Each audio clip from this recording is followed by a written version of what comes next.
Ok, alors on va commencer. Vous savez qu'à titre exceptionnel, le shiur n'a pas lieu en présentiel. Pour la simple et bonne raison que pendant du 31 au 4 avril, je suis en France, Baruch Hashem, pour la diffusion de ce nouveau Sefer, nouveau livre. Alors je l'ai depuis un petit moment en Israël, on en a édité 1000 en Israël et 1000 en France. Donc Baruch Hashem, maintenant je m'occupe de la diffusion en France, c'est pour ça que je suis venu. Comme d'habitude, depuis un petit moment maintenant, le livre est gratuit, donc j'espère qu'il va pouvoir profiter au plus grand nombre. Bémet, c'est pas parce que c'est moi qui l'ai fait, Chas Vesham d'avoir de la Gahava, mais c'est un super Sefer, c'est une super Agada. On avait déjà fait une Agada de Pessah, on en a renouvelé une avec des nouveaux commentaires. On a gardé quelques-uns des commentaires que j'appréciais le plus de la première Agada, mais l'essentiel des explications est renouvelé. Donc ça permettra à ceux qui ont déjà eu le premier de pouvoir encore profiter de ce nouveau Sefer. Il est en couleur, c'est un beau Sefer, il y a toutes les halachot, il y a une Akdama, une introduction halachique pour la veille de Pessah, avec toutes les halachot du Yalkut Yosef en traduite. Il y a les minagim, sfaradim, marocains, tunisiens, algériens. On a même mentionné certaines choses pour les ashkenazim, on a mis les versions ashkenazim quand on a pu le faire, on a mis des images. Les commentaires sont répartis par niveau. Ce sera indiqué à chaque fois niveau 1, 2, 3, 4 pour permettre à chacun d'adapter en fonction du public qui est le sien, en fonction de son propre niveau, etc. etc. Donc voilà, on a beaucoup travaillé sur ce Sefer, ça a pris beaucoup de temps, faut pas cacher les choses. S'il n'y avait pas eu les donateurs pour nous aider, il n'y aurait pas de Sefer, il vaut extrêmement cher. Il faut savoir en termes de finances, j'aurais jamais pu en temps normal me permettre d'éditer un livre avec une telle qualité, avec un tel papier, avec la couleur, les images, l'infographie que ça a nécessité, etc. Énormément de travail, Baruch Hashem. Voilà, on est là pour le distribuer. Il est gratuit, j'espère qu'il profitera, Bémet, au plus grand nombre. Je vous laisserai le feuilleter pour ceux qui auront la chance de l'avoir, Bezrat Hashem. Alors, on revient au shiur, qui est l'objectif de la journée, de la soirée. Parashat Shmini. Alors ce shiur, il est pour la Refoua Shelema de Chana Rosabat, Esther, Naomi Simrabat Rachel, le Rav Eliaou Ben Fraji, pour le Zivougaoun Vetar de Jenny Bat Étoile, pour Banim Zecharim le Yosef Ben Eliaou, Yitzhak Ben Mordechai et Shimon Ben Yitzhak, et pour, évidemment, comme tout le temps, pour nos soldats, qu'on entend encore trop de mauvaises nouvelles. Pour tous nos soldats qui sont là pour nous protéger, pour se battre en notre nom, et pour tous ces otages qui ne voient plus le bout de cet exil. Qu'Hachem il les ramène à la maison, et que très vite on entende Yeshua. On a vécu Purim, maintenant on se dirige vers la Géoula, on arrive à Pessah, et Bezrat Hashem, qu'Hachem il entende notre filote et qu'il nous libère. Même si on ne va pas parler de la Géoula maintenant, on ne va pas parler de Pessah, on va parler de la Parashat Shmini, qui fait suite à tout ce qu'on a pu évoquer dans les deux premières parachiotes de Vaïkra. Et on va maintenant terminer, on est au 8e jour d'inauguration du Mishkan. Mais je ne vais pas m'intéresser sur ces choses qu'on a déjà pu évoquer auparavant. Je vais revenir sur un sujet que j'avais évoqué il y a longtemps, qui devrait normalement apparaître dans les tomes 2 de Yam Shel Torah. Et là, comme on avance, Baruch Hashem, on va pouvoir approfondir un peu plus une notion que j'avais déjà eu la chance d'évoquer. Je vous lis. Vous savez qu'à la fin de cette paracha, on va parler de la cacheroute des animaux. Comment distinguer un animal kasher d'un animal pas kasher. Et la Torah va nous donner une liste de critères. Généralement, c'est des critères. Et en plus, elle accompagne ces critères de certains animaux qu'on va citer. Il y a une particularité dans la liste qui est faite. Donc, on a 3 catégories d'animaux. On a les animaux terrestres, purement terrestres. On a les animaux qui volent, la volaille. Et on a le règne sous-marin. Et donc, on a à peu près réparti tout. Et en fonction de l'endroit où se trouve l'animal, on va déterminer est-ce qu'il est cachère ou non cachère en fonction des critères. Il y a, dans le cas des poissons, il y a une particularité. Je vais la mettre en avant tout de suite. Je lis tout de suite le premier passage, pas besoin de tout citer, mais juste pour qu'on comprenne bien. Voici ceux-là, vous les mangerez parmi ce qui est dans l'eau. Kol asher bo senapir vekaskeset bamaim, bayamim, uvanechalim, otam tochelu. Où que soit le poisson, s'il a donc que ce soit dans la mer, dans les fleuves, etc., s'il a des écailles et des nageoires, il est kasher. S'il lui manque un des deux critères, il n'est pas kasher. La Gemara va expliquer qu'un seul des deux critères en réalité suffit, c'est les écailles, parce qu'il n'existe pas de poisson qui a des écailles mais qui n'a pas de nageoire. Donc, on a le critère de ce qui est permis et de ce qui est interdit. Pourquoi il y a une particularité ici à mettre en avant? C'est que dans chacun des exemples des autres espèces, donc qu'il s'agisse du bétail, des volailles ou quoi que ce soit la nature de l'animal, la Torah a toujours donné des exemples. Elle a donné la règle et puis des exemples. Ça c'est bon, ça c'est pas bon. Au moins un nom d'animal ressort. Là, dans notre cas, aucune espèce de poisson n'est mentionnée. Juste, voici ceux que vous mangerez parmi les espèces sous-marines. Pas de nom de poisson. Il n'y a pas écrit le thon, il n'y a pas écrit la carpe, il n'y a pas écrit la dorade, il n'y a pas écrit aucun nom. Alors que, jusqu'à maintenant, on nous a cité des noms. Ceux-là, ils ne sont pas cachers, ceux-là, on peut, ceux-là, on ne peut pas, etc. On pourrait penser que c'était inutile. Alors, dans ce cas-là, pourquoi le faire pour les autres? On a les critères, il n'y avait pas besoin de mettre les noms. Là, la Torah a donné le critère et elle a dépourvu son texte de la moindre mention de nom. Et c'est pas pour rien, le Baal HaTurim l'écrira sur place. Les poissons n'ont pas de nom dans le Lashon HaKodesh. La Torah ne donne en aucun cas un nom à un poisson. Elle donne les noms des animaux terrestres. La volaille, il y a des noms. Poisson, pas de nom. Aucun nom. Attention, on donne des noms, mais ces noms d'où ils viennent? Ils viennent, je ne sais pas, c'est les pêcheurs qui ont découvert ces espèces qui les ont nommées ainsi. Mais ce n'est pas le nom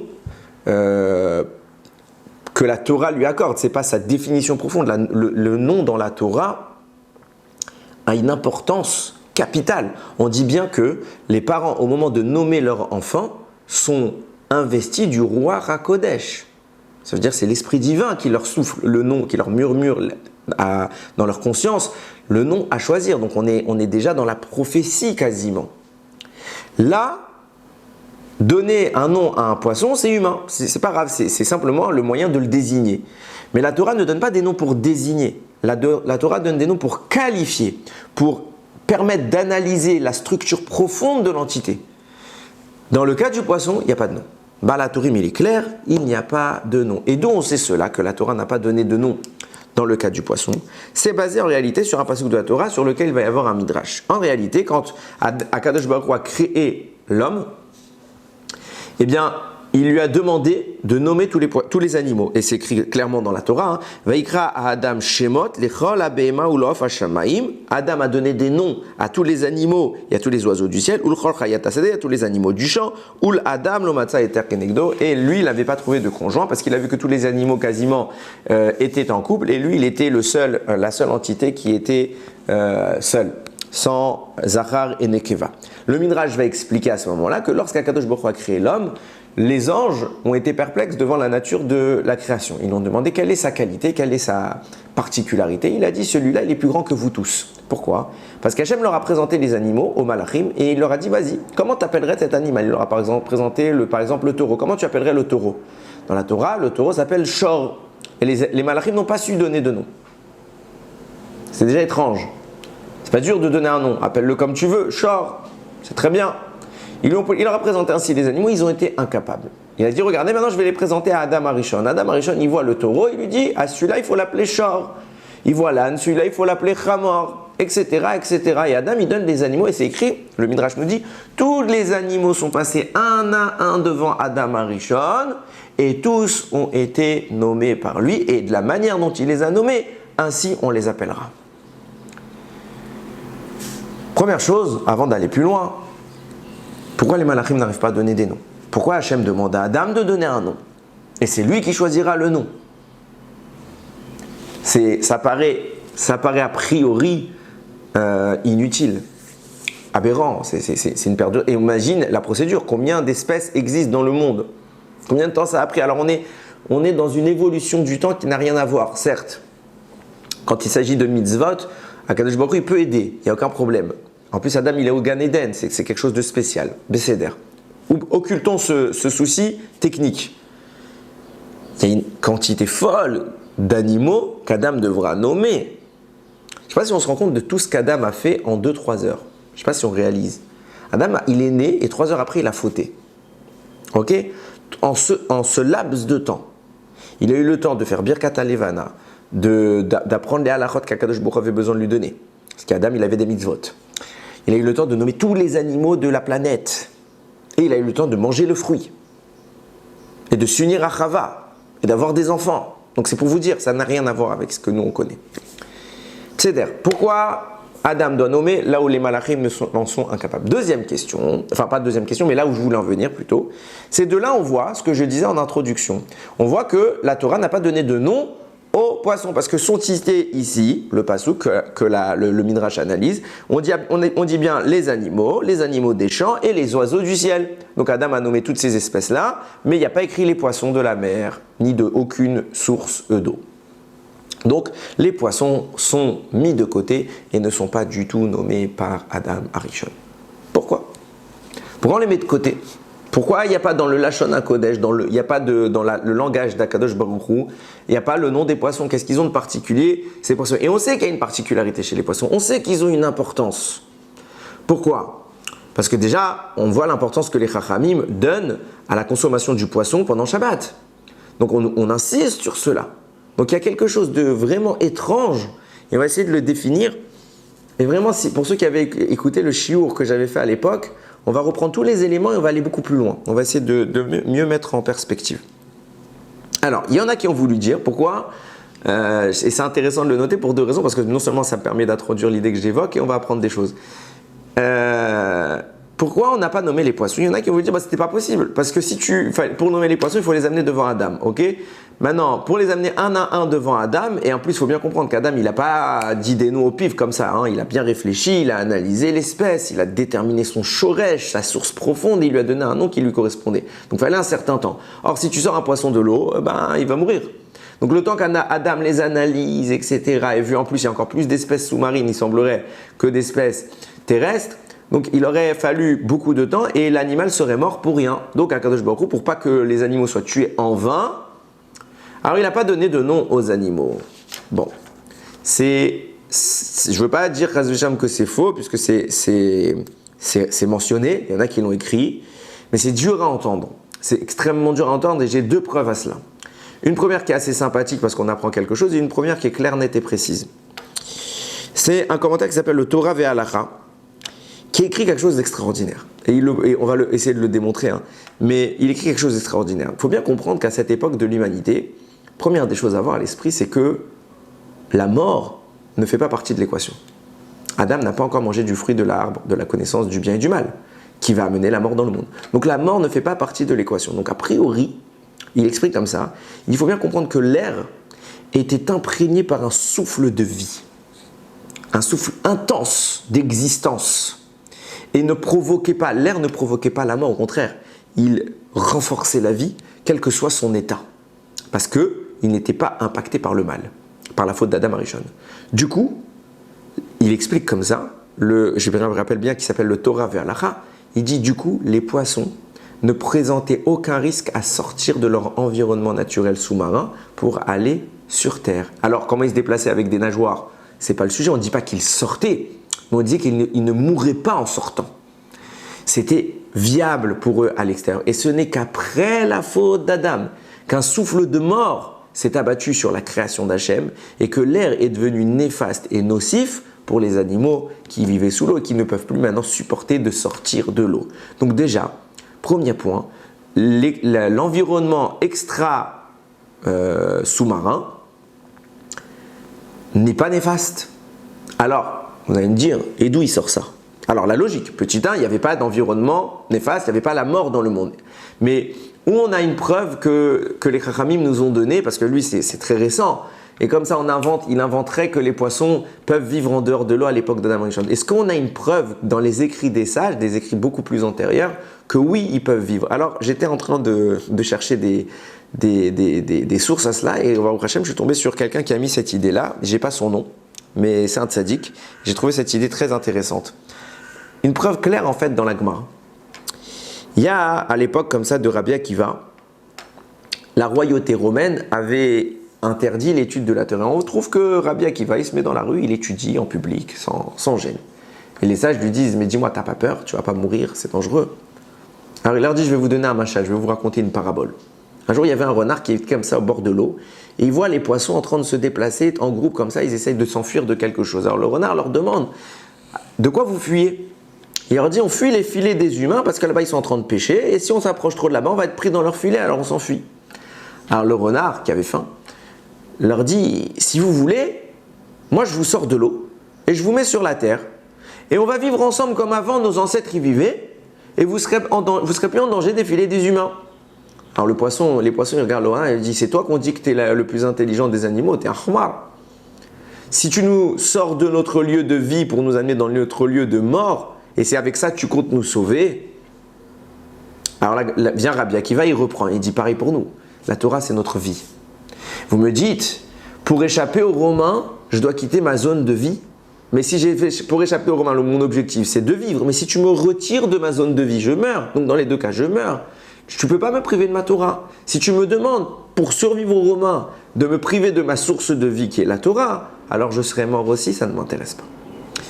Regardez l'analyse qu'on peut apporter sur ce passage. Le machal, la parabole du renard qui leur dit « Sortez de l'eau et nous vivrons ensemble comme nos ancêtres vivaient ensemble. » Et le poisson lui répond « Mais si je sors de l'eau, je vais mourir, tu es bête. » Son argument, il n'est pas complet au poisson, il aurait dit « Mais quand est-ce qu'on a vécu ensemble?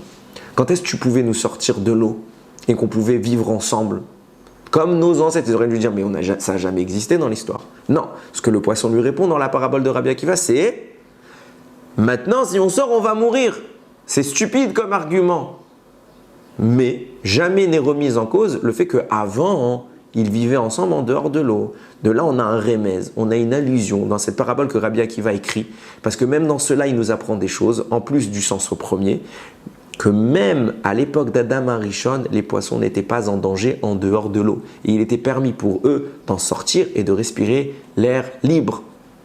Donc premier point, les poissons n'étant pas en danger en dehors de l'eau, pourquoi Kadosh Baruch Hu ne les a pas sortis pour les montrer à Adam Arishon? Et j'ai une deuxième preuve de cela, enfin j'ai un deuxième contre-argument. J'avais dit que certains ont dit que c'est parce qu'ils étaient en danger qu'on les a pas sortis. Mais même ça, c'est difficile à entendre, même sans la preuve que je viens d'amener que les poissons pouvaient vivre en dehors de l'eau. Pourquoi? Parce que notre paracha, dans justement la cacheroute animale, il y a écrit là-bas, Daberu el ben Israël, vous parlerez aux enfants d'Israël, les morts, en disant Zot achaya asher tochelu. Voici les animaux que vous mangerez. Zot, c'est un déterminant. Ceux-là, vous les mangerez. Rashi écrit Akadosh Baruch Hu a donné à Moshe, il lui a montré espèce par espèce. Celui-là, il est cachère, celui-là, il n'est pas cachère. Comme à l'époque d'Adam Arishon. Il a vu tous les animaux, celui-là cachère, celui-là pas cachère. Mais en plus des animaux cités à l'époque d'Adam Arishon, à savoir terrestres et dans le ciel, la volaille, même les poissons, puisque c'est écrit dans notre paracha.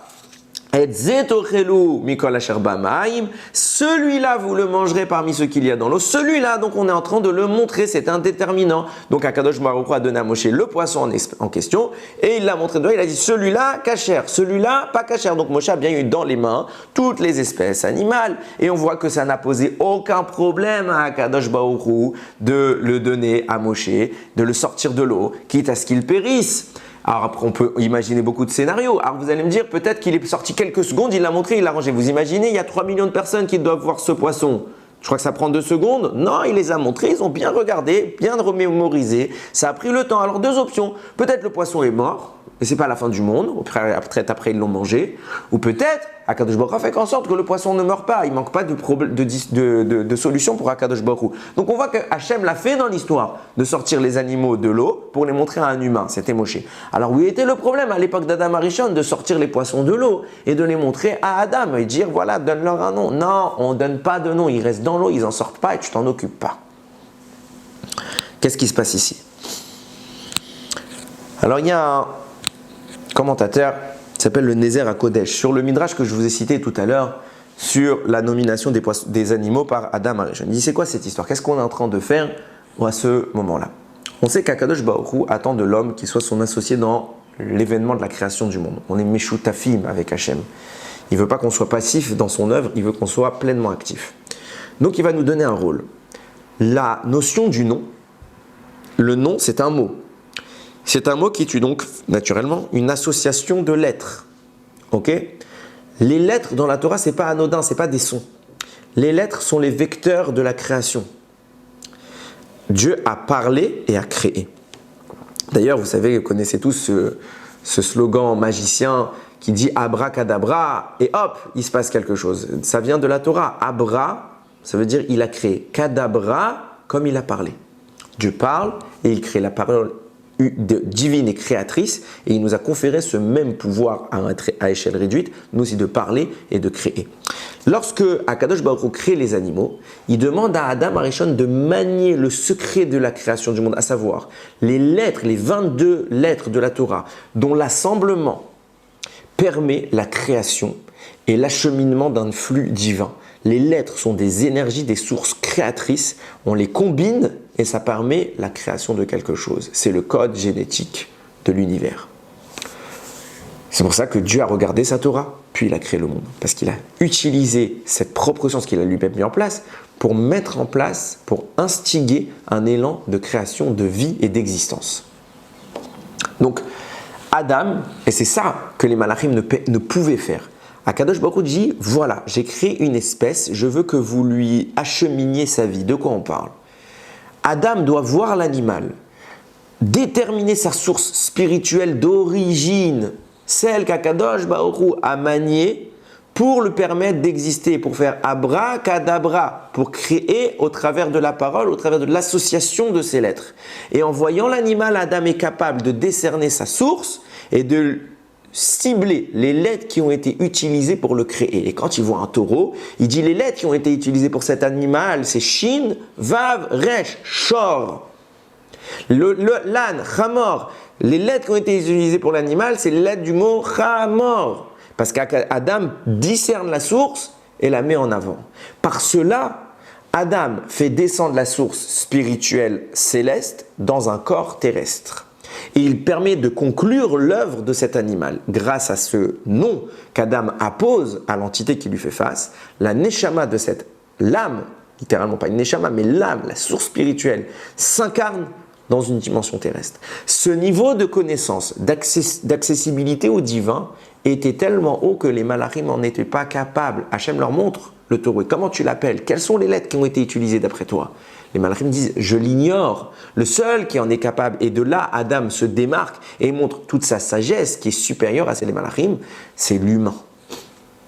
Et Akadosh Baruch Hu lui donne ce travail. C'est pour cela que quand Akadosh Baruch Hu quand Adam va terminer la nomination, il y a écrit comme ça.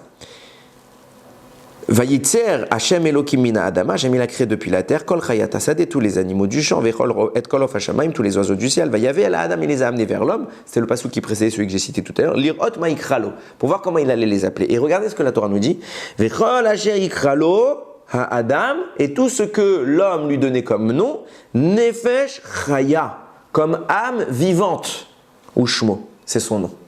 Pourquoi comme âme vivante? Parce que la source d'existence, l'âme de l'entité, a été acheminée par Adam au moment où il lui a décerné un nom.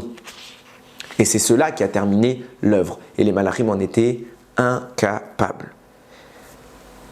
Cette notion est encore plus approfondie par le Ben Yehoyada. Je vous parlais tout à l'heure de l'idée d'être associé à Akadosh Baruch Hu dans la création du monde. Qu'est-ce que ça signifie? Ça signifie que Hachem a volontairement créé un monde incomplet dans lequel se mêlent encore des défauts et qui bloquent quelque part l'accès à la perfection. Le but, c'est de retirer ces défauts, donc de faire un tikkun. C'est ce que Adam est en train de faire au moment où il nomme les animaux. Il fait un tikkun et permet quelque part à l'entité de recevoir son âme, de terminer sa création. De façon très concrète. Lorsque Adam voit l'animal et lui fait descendre son âme, qu'est-ce qu'il fait? Il cerne également ce qui manque à l'animal, c'est sa source. Et pourquoi il lui manque cette source? Pourquoi l'animal n'est pas né directement avec son âme, avec sa source spirituelle? Pourquoi il y a un écart entre les deux? Tout simplement, c'est cet écart qui est appelé le défaut qu'Akadosh Baruch Hu a volontairement mis en place. Et ce défaut, ce qui empêche l'âme d'être acheminée, la source céleste, d'être pleinement incarnée dans le corps de l'animal, dans la création, c'est le défaut. C'est le mal. Donc pour permettre à l'âme de parfaitement s'incorporer, il faut préalablement retirer le mal, retirer le défaut, réaliser le tikkun de l'animal pour le conduire à son état d'expression pleine et parfaite. À ce moment-là, l'expression céleste et l'expression terrestre se combinent, se chevauchent, se superposent, appelez ça comme vous voulez. Et l'animal est shalem, complet.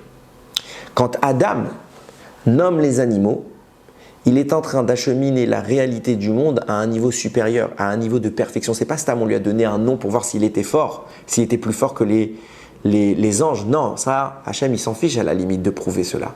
L'objectif profond, c'est qu'Adam joue son rôle, d'être le véritable associé. Enlève le défaut que j'ai laissé et remplace-le par sa qualité parfaite. Et l'animal, l'entité, s'achemine vers un statut supérieur. On s'approche de la perfection qu'Akadosh Baruch Hu a voulu en créant le monde. Maintenant, on comprend que Adam Arishon n'est pas le droit de consommer les animaux. Pourquoi?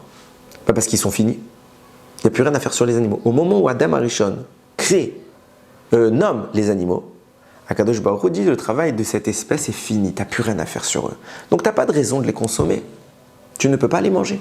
Et ce n'est que bien plus tard que la viande deviendra licite, à l'époque de Noach, en 1656 de la création. Donc plus de 1600 ans plus tard, quasiment 1700 ans plus tard. Pendant tout ce temps-là, 17 siècles, pas de viande, pas autorisé. Pourquoi? Aucune raison. Alors, c'est partiellement vrai ce que je viens de dire. On n'a pas le droit de consommer la viande, mais bien qu'il y avait une raison de la consommer malgré tout. C'est quoi? C'est qu'Adam a fauté. Et quand Adam a fauté, bien qu'il ait préalablement conduit le règne animal à sa perfection, la faute va le refaire descendre d'une stature, et on va expliquer tout à l'heure pourquoi. La faute va causer la chute des animaux et à nouveau, le mal va se mêler à eux et leur âme va un petit peu être distante. Il faudra donc réparer cela. Mais Adam ne va pas pouvoir le faire tout de suite parce qu'il a préalablement parfaitement réussi le travail, mais il a tout cassé. Donc Akadosh Baruch Hu ne va pas tout de suite lui donner l'opportunité de réparer. Maintenant, il faut mettre une remarque en perspective. C'est qu'on a parlé des poissons qui étaient une espèce qui n'ont pas été nommées. Mais dans le système alimentaire d'Adam Arishon, il y a une autre entité, on va dire, qui est consommable, mais qui ne porte pas de nom dans la Torah. C'est quoi? C'est les végétaux. On ne voit pas que dans les psukim qu'on a dit dans le Midrash, qu'Adam a donné un nom aux plantes, aux fruits. On les appelle péri, fruits, sans la catégorie, est-ce que c'est une pomme, c'est une date, c'est une figue, c'est une banane. Non, pas écrit. En tout cas, plus tard, ce sera donné. Mais dans le désert, on va parler à un moment des fruits, puisqu'on va y arriver. Mais à l'époque d'Adam, Adam n'a pas donné de nom. Pourquoi? Parce que nous écrit le Ben Yehoyada qu'en réalité, alors je ne sais plus si c'est le Ben Yehoyada qui écrit ça ou si c'est de mémoire, c'est le Nézer à Kodesh. Je ne veux pas dire de bêtises. Parce qu'en réalité, Adam les consomme. Et leur réparation n'est pas la même. La consommation est également un moyen de réparer, d'acheminer la création vers un statut plus grand. Pourquoi? Parce qu'en l'accorporant à notre entité, qui est elle-même supérieure, qui est elle-même dotée de la parole, qui est elle-même dotée de la capacité de faire des mitzvot, de prier, d'étudier. Alors on élève l'entité en même temps qu'on s'élève nous-mêmes. Donc on permet une réparation. Seulement, cette réparation est beaucoup moins efficace que celle qu'Adam Arishon avait faite au moment où Akadosh Baruch Hu lui demande de nommer les animaux. C'est une réparation plus lente.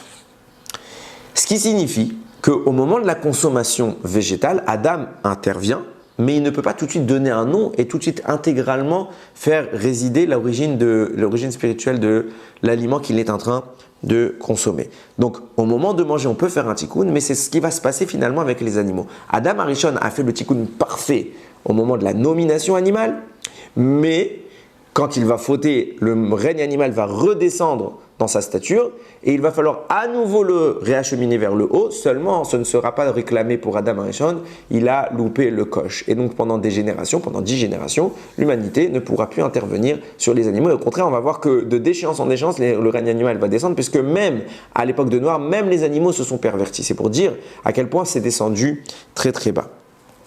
Et qu'est-ce qui se passe pour qu'à l'époque de Noir, on puisse finalement subitement manger de la viande? Pourquoi Adam n'en avait pas le droit? Pourquoi il n'avait pas le droit de réaliser le tikkun? Alors peut-être lui il est puni, mais ses enfants, ses petits-enfants, non, personne ne mange. Et à l'époque de Noir, il va changer quelque chose et ça va devenir permis et d'un coup on va commencer à réacheminer le tikkun des animaux vers le haut.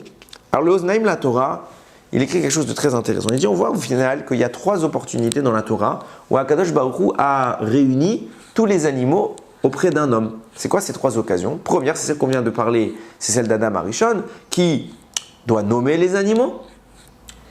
Deuxième, c'est celle de Noach.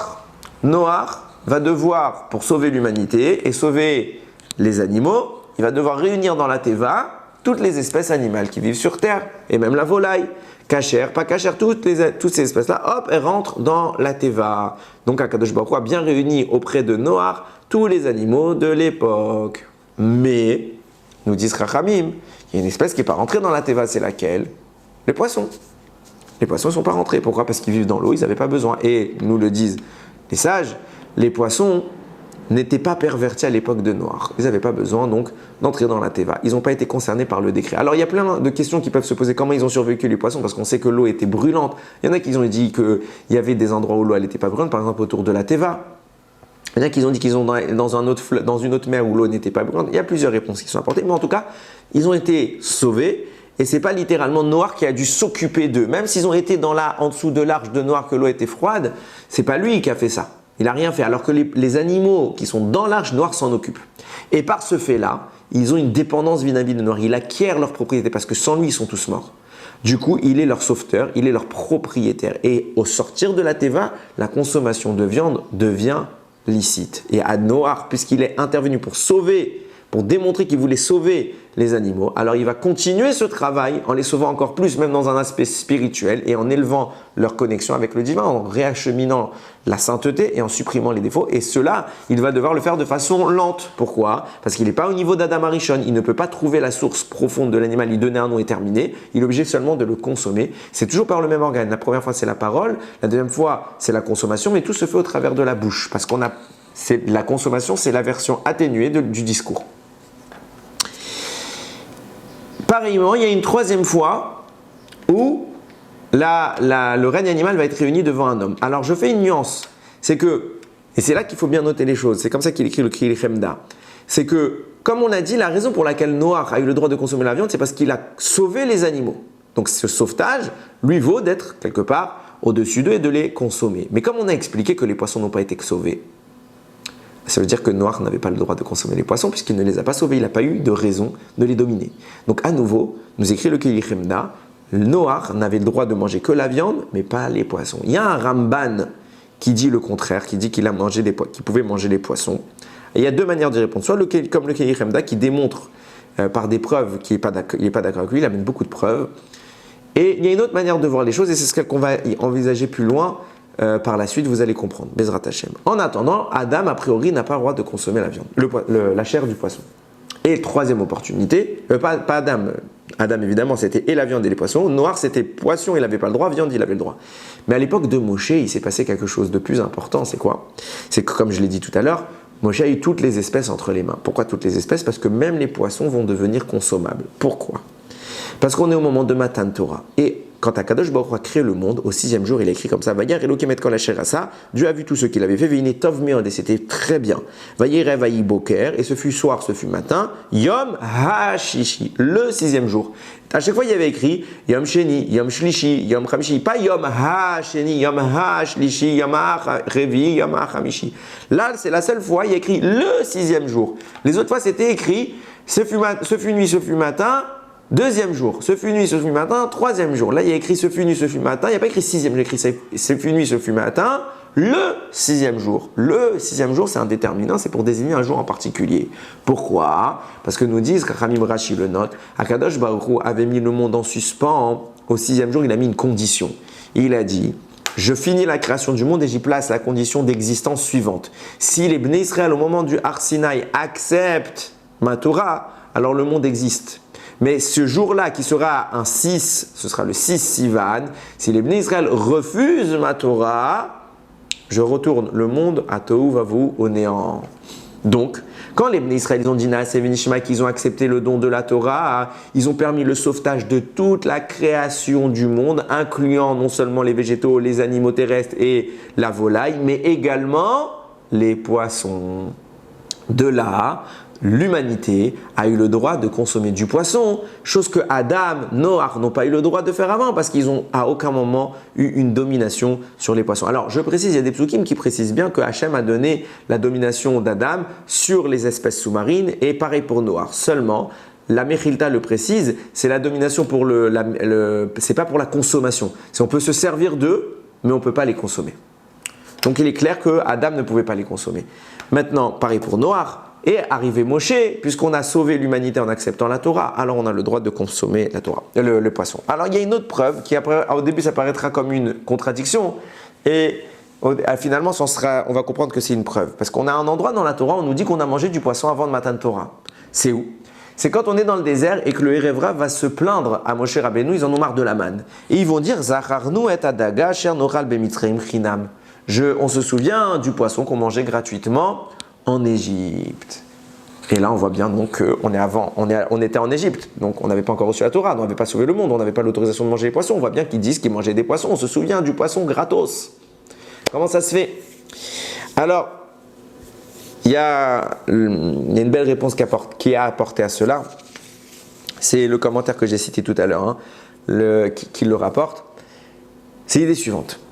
Première chose qu'il faut avoir à l'esprit, ceux qui parlent ici, et ça c'est pas lui qui le dit, c'est moi qui l'ajoute, ceux qui parlent ici, c'est le Erev Rav. Le Erev Rav, c'est des Égyptiens. Quand on dit qu'on n'avait pas le droit de consommer le poisson, ça ne veut pas dire que personne ne consommait de poisson. Parce que les gens n'étaient pas nécessairement croyants en Dieu, en Hachem. On voit bien qu'il y avait les idolâtres qui se fichaient de tout ce qu'Hachem disait. Donc rien ne nous dit que les goïms ne consommaient pas le poisson. Maintenant, même Israël, on a un midrash, je ne l'ai pas cité dans le cours écrit, je le dis à l'oral, c'est le bonus. Il y a un midrash qui dit que les femmes, elles allaient au puits et elles avaient des petits poissons à manger pour avoir de quoi manger. Donc on voit qu'on consommait les poissons. Qu'est-ce que ça signifie? Rashi, il dit Zacharnu et adaga sher nochal bemitzraim chinam. On se souvient du poisson qu'on mangeait gratuitement en Égypte. Qu'est-ce qu'ils sont en train de dire le Erev Rav à Moshe? Ouais, quand on était en Égypte, les Égyptiens donnaient à manger aux Juifs du poisson. Rashi dit ah bon? Même de la paille, ils ne voulaient pas nous la donner pour faire les travaux, et tu vas me dire qu'ils te donnaient du poisson. Même pas en rêve, ils te donnaient du poisson. À la limite, ils te donnaient du pain rassis et de l'eau, et pas plus que ça. On n'avait rien d'autre à manger. Alors qu'est-ce que tu viens me dire? On se souvient du poisson. Réponse, il dit chinam, on le mangeait gratuit, mina mitzvot. Il n'y avait pas de mitzvah en le mangeant. Ça veut dire quoi cette phrase-là? Alors comme ça, il y a plusieurs manières de l'expliquer. Mais c'est ce qu'on explique depuis tout à l'heure. L'objectif profond de la consommation animale et végétale, c'est d'élever l'entité vers sa source et de la connecter. Et en cela, on travaille sur l'objectif qu'Akadosh Baruch Hu nous a fixé sur terre. C'est ça l'ordre, la mitzvah qu'Hachem attend de nous, de terminer la création. Donc quand je mange et que je le fais comme il se doit, les Shem Shamaim, alors je fais une mitzvah. C'est pour ça qu'il y a des brachot avant et après manger. Par contre, à cette époque de l'histoire, puisque l'homme n'a pas été autorisé d'intervenir sur ce niveau de nourriture qui est celui du poisson, sur un niveau d'existence, alors il n'y a aucune mitzvah de consommer ce poisson. Chinam, Rachid dit, pourquoi il dit ça? Ça ne sert à rien de nous le dire, on n'avait pas besoin de commentaire. Il dit non, Rachid dit Chinam, mina mitzvot. Quand tu mangeais ce poisson à l'époque, il n'y avait rien, c'était peut-être le seul moyen que tu avais de manger, donc c'est licite. Quand il faut vivre, on peut transgresser beaucoup de lois de la Torah. Mais il n'y avait pas de mitzvah. Alors que quand tu mangeais de la viande, quand tu manges un végétal, il y a une mitzvah, c'était de l'élever depuis Noach, depuis Adam, il y avait les végétaux, et depuis Noach, il y avait même la viande. Donc on voit bien que même Rachid nous l'insinue, à savoir que quand on consomme l'animal, le poisson, c'est que s'il y avait, à l'époque, avant en Matan Torah, il n'y avait pas de mitzvah de le faire. Maintenant, il y a une mitzvah de le faire. Pourquoi avant Matan Torah, Hachem n'avait pas autorisé, et quand on a sauvé, alors on les a sauvés, alors on peut les manger. Mais pourquoi le sauvetage fait-il quelque chose? Qu'est-ce qui a changé en réalité? Le sauvetage, c'est ce qui nous a donné l'autorisation. Mais pourquoi c'est devenu une mitzvah alors qu'Adam Arishon, il n'a pas eu le droit? Adam Arishon, de la noire, qu'eux aussi fassent cette mitzvah. Non, nous on peut, eux ne peuvent pas. Qu'est-ce qui a changé? Et c'est ça qui est extraordinaire. Regardez. La Gemara pose une question qui peut peut-être paraître bizarre, mais elle est posée dans la Gemara. Elle dit, est-ce qu'on a le droit d'écrire un Sefer Torah? On sait que l'écriture du Sefer Torah se fait sur du klaf, c'est de la peau animale qui a séché. Est-ce qu'on a le droit d'écrire sur la peau d'un poisson? Alors, la Gemara a dit, si Eliaou vient, il nous dira. Alors la Gemara pose la question, qu'est-ce qu'il nous dira? Est-ce que c'est considéré comme de là? Est-ce que le poisson il a une peau? On voit qu'il a une peau, j'ai pas besoin de me dire. Là, c'est ce qu'il peut. On a le droit d'utiliser cette peau. La Gemara nous dit non, quand viendra Eliaou, il nous dira si la zouhama, l'aspect répugnant, est parti ou pas. Zouhama, généralement, on parle de quelque chose qui est mauvais, de néfaste, c'est ça qu'on note toujours dans la Torah, les choses mauvaises. Et quand on parle de Zouhama, généralement, on parle Zouhama Tanachash. On parlera un peu du venin du serpent, qui, quand il a fait fauter Adam, a impacté toute l'humanité. Seulement, le serpent a fauté, a permis la faute, on a consommé le fruit, et les sages révèlent qu'en effet, on a amené l'humanité à la déchéance et la création à la déchéance. On voit ça, parce que c'est écrit que quand Rava elle a vu le fruit, écrit Vatere Aïcha Kitov Aetz le Machal, elle a vu la femme que l'arbre était bon à manger, Vechitava ou l'Enaïm, qu'il était agréable pour les yeux, Venechmad Aetz le Haskil, une bonne chose aussi agréable pour la compréhension, Vatikarmi Pire Vatochal, elle en a pris le fruit, elle en a mangé, Vatiten Gam le Isha Ima Vayochal, et elle en a aussi donné à son mari pour qu'il en mange. Gam, il y a un mot trop. Elle en a donné à son mari aussi. Alors nous on va dire aussi c'est par rapport à qui? Elle a mangé et son mari aussi en a mangé. Mais non, vient de nous dire qu'elle a mangé elle. J'ai pas besoin que je me dise son mari aussi. Quand on sait que chaque mot, chaque lettre de la Torah elle a une importance, si tu peux m'enlever un mot, tu l'enlèves. Un mot inutile ne sert à rien. Donc si tu viens de me dire que Rava a mangé, tu n'as pas le droit de me dire que son mari il a mangé aussi comme elle. On sait qu'il a mangé comme elle puisque la Torah nous dit qu'il a mangé. Qu'elle a mangé? Elle a mangé et son mari a mangé. Elle a donné à son mari à manger. Pourquoi nous préciser aussi qu'il y a un mot que j'aurais pu? Si j'avais écrit Rava a mangé et elle en a donné à son mari, point. Je comprends qu'il en a aussi mangé? Oui. À son mari, il en a mangé. Donc il y a besoin du mot aussi? Non, j'ai pas mis le mot aussi, j'arrive à la même compréhension. Donc il y a un mot en trop. Rachid dit pourquoi il écrit aussi? Parce que Rava, après en avoir mangé et en avoir donné à son mari, elle a donné à toutes les espèces animales sur terre et qui volent dans le ciel. À cause de cela, les espèces ont elles aussi été impactées par le venin du serpent. Seulement, nous dit le Pri Tzadik, c'est écrit les animaux sur terre et dans le ciel. Il n'y a pas écrit les poissons. Encore une fois, les poissons n'ont pas mangé du fruit de l'arbre de la connaissance du bien et du mal. Donc ça veut dire quoi? Ça signifie bien que les poissons ne sont pas impactés par le venin du serpent. Il n'y a pas de zouhama. Alors de quel zouhama tu me parles? Quand tu dis qu'Eliyahu va nous dire est-ce qu'il y a eu ou pas la zouhama, elle aura disparu pour qu'on écrive sur le Sefer Torah ou pas. Alors il faut bien comprendre. Tout ce qu'on explique jusqu'à maintenant, c'est l'idée de dire qu'on va effectuer le tikkun, enlever le mal de l'animal pour lui acheminer une source supérieure. Alors peut-être on serait amené à dire que le poisson n'a pas de source négative.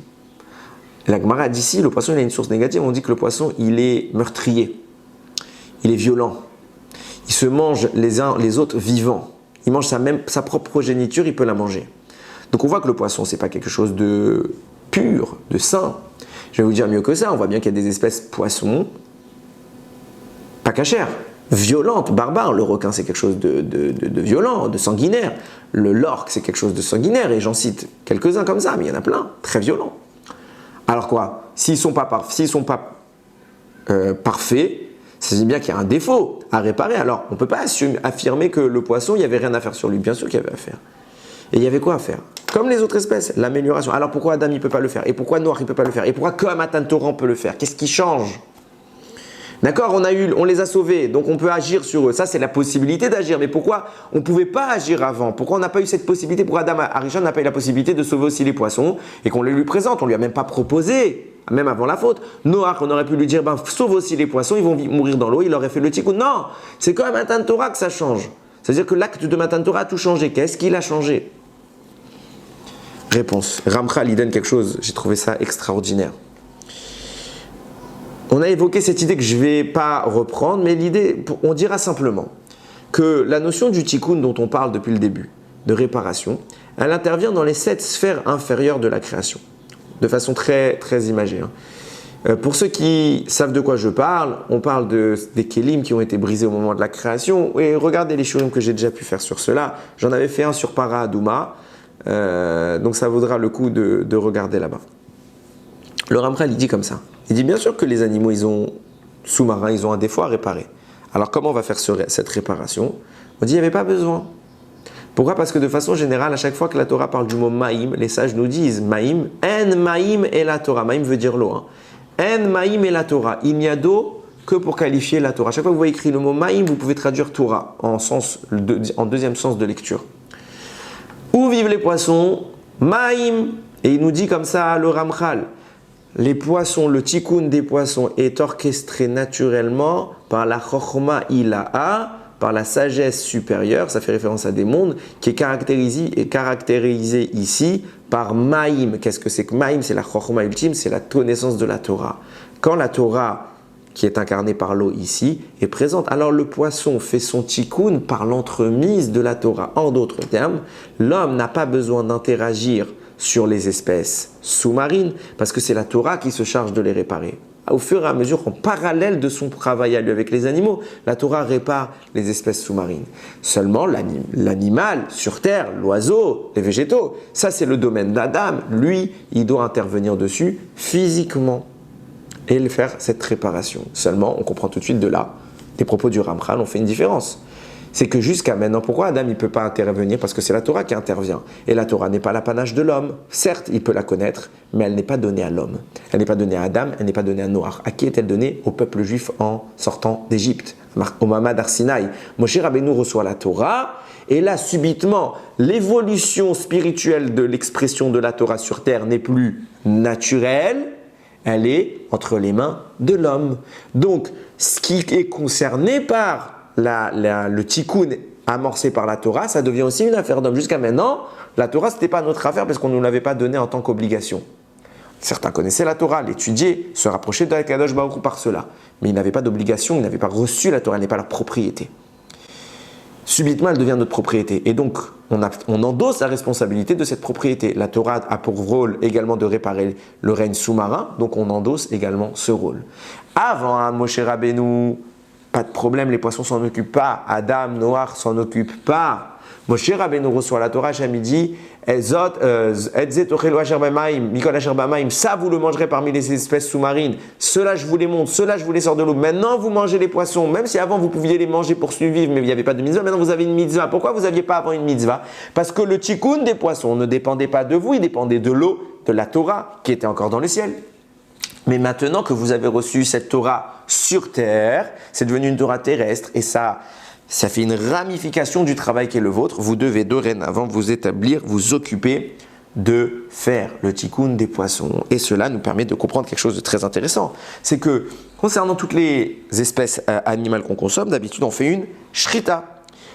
Les espèces terrestres, il y a une shrita compliquée. Les espèces qui sont dans le ciel qui volent, il y a une shrita moins compliquée, mais il y a quand même une shrita, il y a quelque chose à faire. Pour le poisson, il n'y a pas d'acte. Le poisson, on le sort de l'eau, on peut le manger, on attend qu'il meure et on le mange. On peut même le tuer comme ça avec le couteau et le manger, il n'y a aucun problème.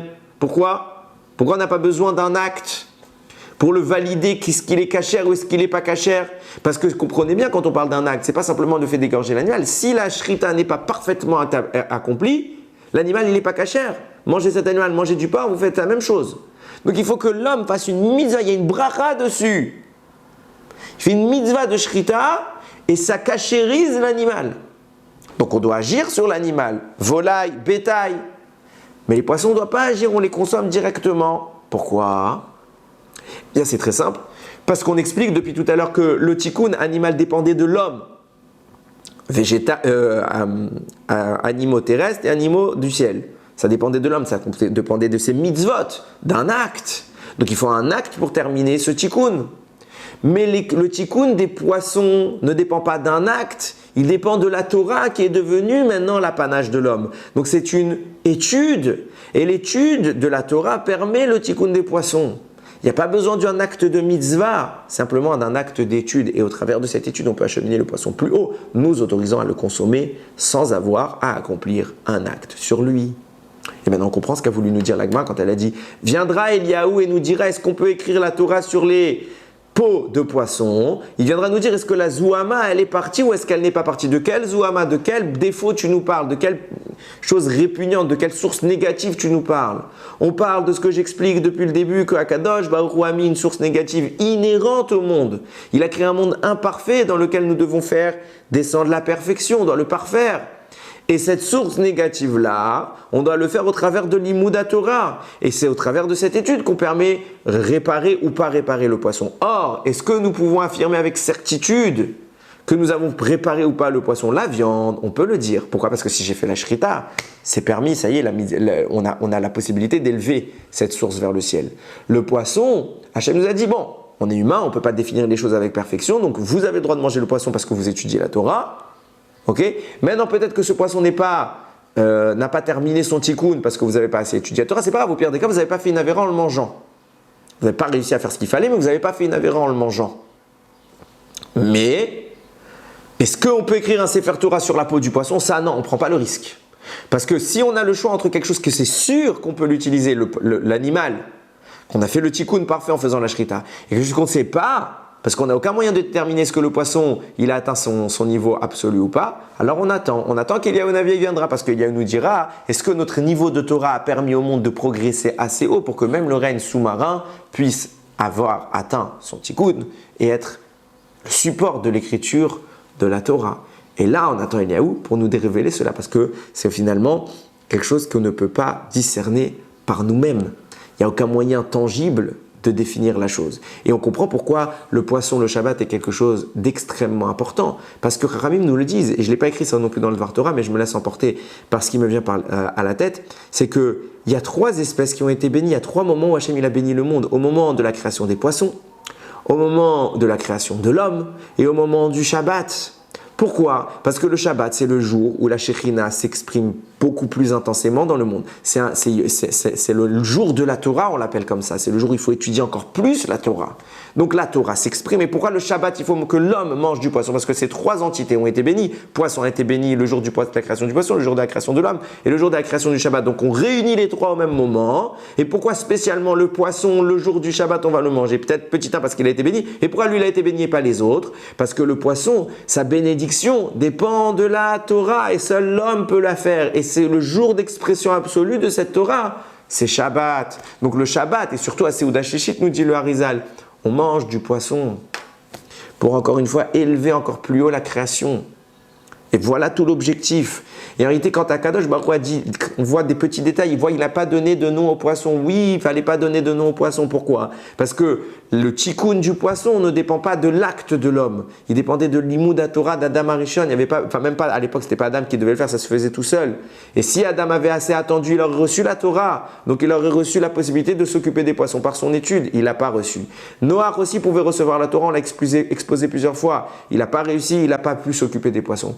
Moshe a reçu la Torah, il nous donne la possibilité de s'occuper des poissons et de terminer le tikkun beshlemut dans un état de perfection totale. C'est pour ça que on se rend compte combien il est important, et je m'en excuse encore de ne pas pouvoir être là physiquement pour le shiur, pour ceux avec qui je le fais en présentiel, mais c'est important de venir à des shiurim de Torah, c'est important d'étudier la Torah, et pas d'être passif, et pas toujours de faire la même chose, et d'écouter des petites histoires. Moi, la vérité, ça m'arrive aussi d'écouter des shiurim de Torah, quand je suis à la synagogue, quand il y a des rabbanim qui viennent, etc. Même si je préfère avoir un livre dans les mains, c'est beaucoup plus actif. J'aime pas écouter parce que c'est passif. C'est plus actif de prendre un sefer, il y a beaucoup plus de mérite de se fatiguer, mais même, tous on a besoin de moussard. Des fois on écoute les rabbanim parler. Quand je vous entendais aujourd'hui les rabbanim qui des fois vont faire tout un shiur où ça va être que des histoires, ça va être des blagues, ça va être ci, ça va être ça. Où est la Torah? Tout ce qu'on veut c'est de la Torah. Perds pas de temps avec des blagues.